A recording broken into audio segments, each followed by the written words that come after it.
ጋሽ ስብሐት ገብረ እግዚአብሔር በአንድ ወቅት እንዲህ ብሎ ነበረ። በሕይወት እስካለ ልትሳሳት፣ ልትወድቅ ትችላለህ።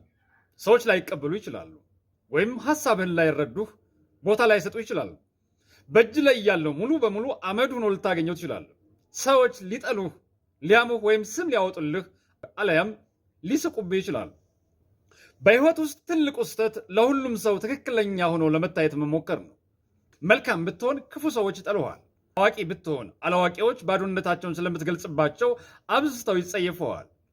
ብርሃናዊ ራዕይ ቢኖርህ የጨለምተኞችን ጨለማ ስለምታሳይ መኖርህ ያንገበግባቸዋል። ነፃ አውጭ ብትሆን ጨቋኞች ያሳድዱሃል። ምን አለፋህ በዓለም ስትኖር በሙሉ ድምፅ ልትወደድም ልትጠላም አትችልም። ስለዚህ በደረስክበት ሁሉ ልክ እንደ ውሃ ቅርጽህን አትቀያይር። ከምንም በላይ በፈጣሪ ፊት ትክክል ሁን። አንድ ነገር ልንገራችሁ፣ በሕይወታችሁ ማንንም አትውቀሱ። ጥሩ ሰዎች ደስታን ይሰጧቸዋል። መጥፎ ሰዎች ልምድ ይሆኗቸዋል። ክፉ ሰዎች ማስጠንቀቂያ ይሆኗቸዋል። ምርጥ ሰዎች ትዝታ ይሆኗቸዋል። ዋው! ጋሽ ስብሐት ነው እንደዚህ ያለው።